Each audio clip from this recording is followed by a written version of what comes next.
2 years after we got married, I still felt like we were just starting our journey together. It had been 2 years since we promised to be together forever, but my heart sank when my wife happily announced, "I'm going to have a baby." The father was my boss. I remembered her saying, "Let's wait to have kids. I want us to enjoy being newlyweds." When we first got married.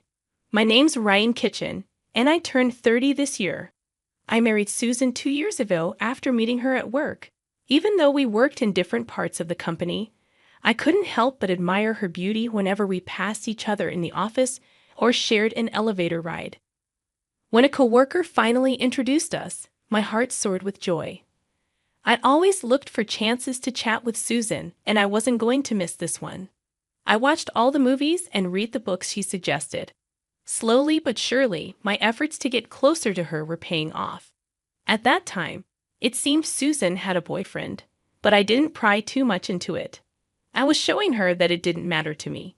Looking back, I'm amazed at how persistent I was. Susan decided to leave her job and become a stay-at-home wife, and I'm glad she's taking care of our home. She's taking cooking and flower arrangement classes, having relaxed lunches with friends, and enjoying a comfortable life. 2 years into our marriage, just when our parents started hinting about wanting grandchildren, something unbelievable happened. The busy overtime season was over, and I was feeling great, leaving work on time. Thinking that Susan might be feeling lonely because of my busy schedule, I decided to surprise her with her favorite cake on my way home for the upcoming long weekend. I thought we could go on a mini vacation together. I grabbed brochures of nearby tourist spots from a travel agency near the train station. To save her the trouble of cooking, I ordered takeout. "I'm back. I managed to leave work early today," I told Susan as I took off my shoes at the front door. She hurried over from the hallway, looking surprised at my early return. While explaining about the takeout dinner, I handed her the cake she loves. However, something seemed wrong with Susan. "Susan, is everything all right?" I asked, handing her my suit jacket and noticing her small nod. Her expression was serious as we sat down in the living room. Susan took a seat across from me, and then she dropped a bombshell. "I'm pregnant, and I think we should end our marriage." I couldn't believe what I was hearing. Susan and I hadn't had any children yet. She was the one who had initially wanted to wait before starting a family right after our wedding. I had agreed to wait, wanting to respect her wishes to enjoy our early married life. We had been careful for the past 2 years. So how could she be pregnant now? "I want a divorce for the sake of the child," she said, a phrase I never expected to hear from her in such circumstances. I had always imagined using those words joyfully together. Susan's expression was blank, but her decision to divorce seemed final. "Please sign these papers." "I want a divorce for our child," Susan said, laying out divorce papers already signed by her. Susan's parents had already signed the witness section of the divorce papers. She had talked to them beforehand. "I want to find out who the father is, but I can't lose my composure here. I have my dignity too," she explained. "So you're sure about this?" I asked, and Susan nodded firmly in response. After that, I struggled to keep the pen steady as I signed the papers. Susan neatly folded the divorce papers, indicating she had already packed her belongings. With a large suitcase in hand, she made her way to the door, leaving me speechless. I couldn't find the right words for Susan as she prepared to leave. She didn't look back at me. Her feelings for me were gone, evident from her expression. She disappeared into the fading light, dragging her suitcase behind her.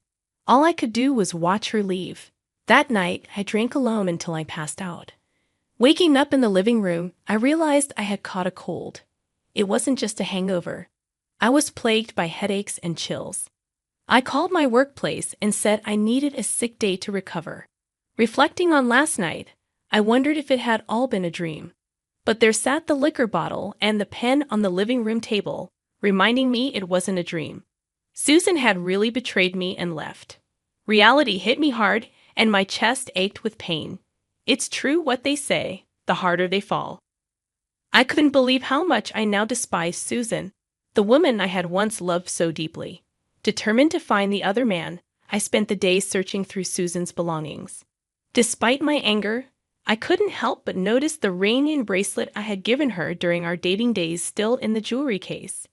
And then I found our wedding ring in the trash. What was she thinking when she threw it away? Just thinking about it made me feel sick. Despite spending the whole day looking for clues about the other man, I'd only succeeded in worsening my fever. Despite my efforts to keep busy, my health didn't fully recover in just one day. In the end, I ended up taking a week off from work to sort things out. When I finally returned, I was taken aback to find that my coworkers already knew about my divorce, even though I hadn't shared the news with them. "How are you holding up, Ryan? Seems like you're quite sensitive, getting sick over a divorce," remarked my direct boss, Tom Gary, with a smirk. Gary had always been a thorn in my side, constantly making things difficult for me with his pretentious attitude and questionable behavior. As I reluctantly tolerated his presence, it dawned on me that he had mentioned the divorce. Then it hit me.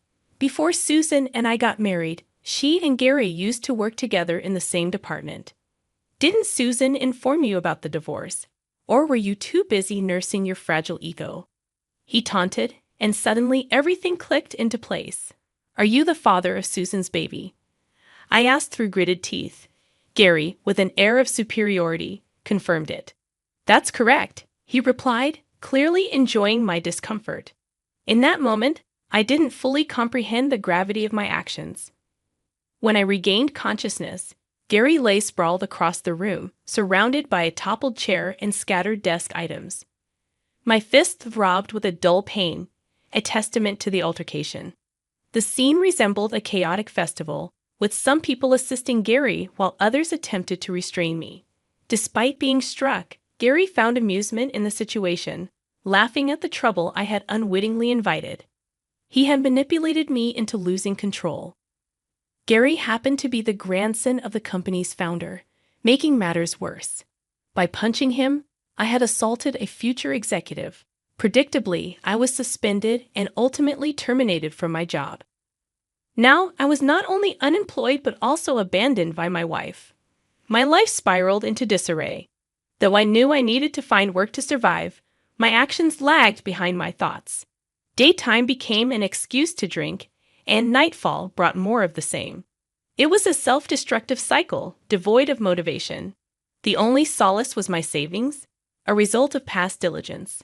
After about a month, an unexpected visitor appeared. Initially, I pretended not to be home, ignoring the doorbell. However, it persisted, ringing again after 30 minutes, prompting another round of feigned absence. An hour later, the doorbell chimed once more, aggravating my already frayed nerves. Irritated, I grumbled about the intrusion as I begrudgingly answered the door. Standing before me was a stranger, a woman of unfamiliar stature, her gaze piercing into me with a judgmental intensity. I felt a wave of discomfort wash over me, prompting me to shift my gaze away. "May I ask who you are?" I inquired tentatively. The woman, exuding an air of dignity and strength, wasted no time in getting to the point. "Are you the former spouse of that woman?" Her directness nearly caught me off guard, causing my heart to skip a beat. It was clear she was referring to Susan, and she didn't mince words.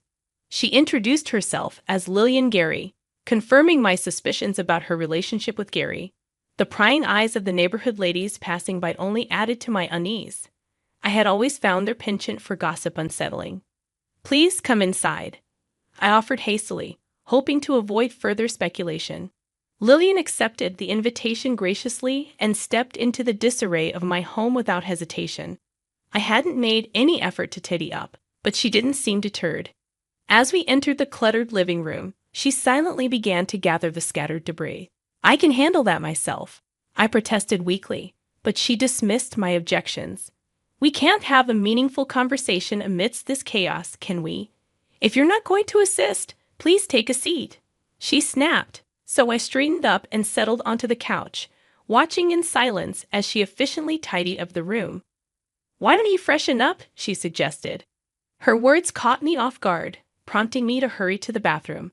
I quickly washed my face, startled by the unfamiliar face staring back at me in the mirror. I shaved, washed, and combed my hair, feeling a semblance of normalcy return. For the first time in a while, I felt a bit more human. Returning to the living room, I found the cleaning already completed, with the trash bagged and placed in the hallway. "I used your kitchen," Lillian mentioned as she handed me a cup of tea. She seemed surprisingly capable for Gary's wife. "Thank you. I feel like myself again," I expressed, surprised by the sincerity of my gratitude. Lillian responded with a faint smile, though it quickly faded. "My husband asked for a divorce because he fathered a child," she stated bluntly, clearly not one to mince words. "I went through the same thing with my wife. I'm already divorced," I responded, indicating that it was no longer my concern. She let out a deep sigh, suggesting that Gary's indiscretions were nothing new to her. Apparently, he had previously settled a scandal involving Susan with money, leading her to immediately marry me as a sign of ending things with Gary. This time, Gary attempted to resolve matters with money again, but Susan refused to budge. From Lillian's tone, it was evident she still harbored feelings for Gary and desired to rid herself of Susan. "So, you want to reconcile with Gary instead of getting a divorce," I summarized, surprised that she could still have feelings for someone who had cheated on her twice with the same woman and had a child with her. Lillian appeared taken aback when I asked if she didn't want a divorce, as if the thought hadn't crossed her mind. "Do you believe it's possible to move forward from this?" I questioned, finding her expressions and demeanor intriguing. I awaited Lillian's response with anticipation. With a slight smile, she simply remarked, "We're still married after all." I'm not sure why, but her words left me feeling defeated. In the end, I asked Lillian to leave, agreeing to revisit the discussion another time. The day following Lily's visit, Gary paid me a visit. It appeared he had been informed by Lillian about her conversation with me the previous day. As a former superior, I'd ushered him into the living room. Gary glanced around the room and chuckled. "What's amusing?" I inquired. "Lillian's handiwork, isn't it?" Gary replied, a hint of amusement in his voice. I hadn't noticed, but it seemed Lillian's touch was evident in the tidiness of the room. The camaraderie between them grated on my nerves. When I questioned his reason for visiting, Gary disclosed that he had a favor to ask. He wanted me to persuade Lillian to divorce him. His request left me stunned. According to Gary, Lillian is unable to conceive, and he desires an heir. Susan's pregnancy presented a perfect opportunity for him. He offered me a bribe to persuade Lillian to agree to a divorce, placing a thick envelope on the table. The sight of him trying to resolve everything with money sickened me. "I want children, something Lillian can't provide," he stated, pushing my patience to its limit. I grabbed him by the collar, but he continued laughing, seemingly confident he wouldn't be struck again. Just as I prepared to swing my fist, a soft hand intercepted my raised arm. "Is my husband worth hitting?" Lillian's voice cut through the tension as she entered the room. "You left the front door wide open." "That's careless," she scolded me, causing me to release my grip on Gary. "Okay," I muttered, feeling the momentum drain from my confrontation. "So you desire a child?" Lillian murmured, her gaze fixed on Gary, who nodded in agreement. From her back, she produced divorce papers. "Are you satisfied now?" she asked, offering the papers to Gary with a stunningly beautiful yet unsettling smile. As Gary accepted the papers, his fingers brushed lightly against her hand, leaving me with a sense of intrusion. I quickly averted my gaze, feeling as though I had witnessed something private. "Thank you," Gary muttered before swiftly exiting. "We're enemies now, aren't we, Gary?" Lillian waved without turning back, indicating that he had accepted her declaration of war. Once Gary disappeared from view, Lillian turned her attention back to me. "Shall we nurse our wounds together?" "But first, let's seek our revenge," she proposed. We both decided to separately demand compensation from Gary and Susan. Knowing their wealth, we anticipated they would comply with our demands regardless of the amount. I instructed my lawyer to handle all proceedings simultaneously, driven by my desire to see them suffer even if just a little. This retaliation would be child's play, a small taste of payback. After making our demands, Susan finally appeared, tears streaming down her face. It seemed Gary would pay his share, but he refused to cover Susan's portion. While this was expected given their unmarried status, there seemed to be more to the situation. During a meeting involving the four of us, Gary attempted to shift blame onto me for Susan's infidelity, citing my busy work schedule as the cause of her loneliness. "You're quite the master of deception, aren't you? But your tricks won't work on me," I retorted. Lillian then produced a report from Gary's private investigation, commissioned by his parents. It revealed that Susan and Gary had been involved prior to my marriage to her, and Susan had accepted a settlement to end their relationship. However, their affair had continued clandestinely. Apparently, my marriage to Susan had been Gary's idea as a cover-up. My dedication to work and my somewhat insensitive nature made me an ideal husband for their purposes. Additionally, working alongside Gary provided them with a convenient means of monitoring me. The level of detail in the report compiled by Gary's parents, at significant expense, was astonishing. Lillian calmly read through the contents, causing Gary and Susan's faces to pale. Susan was the first to crack, her hysterical screams filling the room until they were cut short by tears. "Stop it now. It's not good for the baby if you stress yourself out." We reprimanded her, prompting Susan to flinch. Under the weight of Lillian's icy gaze, Susan fainted on the spot. Gary, in a panic, rushed to her side, cradling her in his arms. Lillian's smile hinted at her surrender. "That's a pity. I believe Lillian truly loves Gary. Love and hate are two sides of the same coin. The deeper the love, the deeper the hate," she mused. It seemed Gary understood this too. In the end, I played no part in the discussion, as Lillian dominated the conversation. As the meeting concluded, Lillian laughed at me, saying, "That's it." Afterwards, news of my divorce spread throughout the workplace, as I had disclosed it to my colleagues. Despite the company's attempts to keep it under wraps, it was too late. Gary found himself sidelined at work and estranged from his family. Susan, now remarried, struggled with issues involving her in-laws. Gary's parents, who favored Lillian, treated Susan poorly, having driven Lillian away. Once all the alimony and other matters were settled, I invited Lillian for coffee. She shared her current situation, working at a friend's company while living independently. "I can't have children, so I need to be self-sufficient," she explained. Seeing her speak with such sincerity eased my fears. "I don't agree with your reason for independence," I admitted, surprising both of us with my firmness. I noticed she still wore her wedding ring, a reminder of Gary. Summoning my courage, I expressed my feelings, asking her to wait until I found a job. "I hope to become your partner," I confessed. Lillian seemed taken aback at first, but then chuckled, acknowledging her complexity. "I know I can be difficult," she admitted. "I'm well aware," I replied, gently tracing the back of her hand with my finger. It seemed she was letting go of her past as she removed her ring. Then she lightly touched my hand, her affectionate gesture filling me with warmth. "I'll make you happy, so please wait," Lillian explained, her laughter brimming with joy. In that moment, I vowed to protect her smile forever. As the video concluded, I reflected on our journey together, eager for the future. What did you think? Subscribing to the channel will encourage us to produce more. See you in the next video.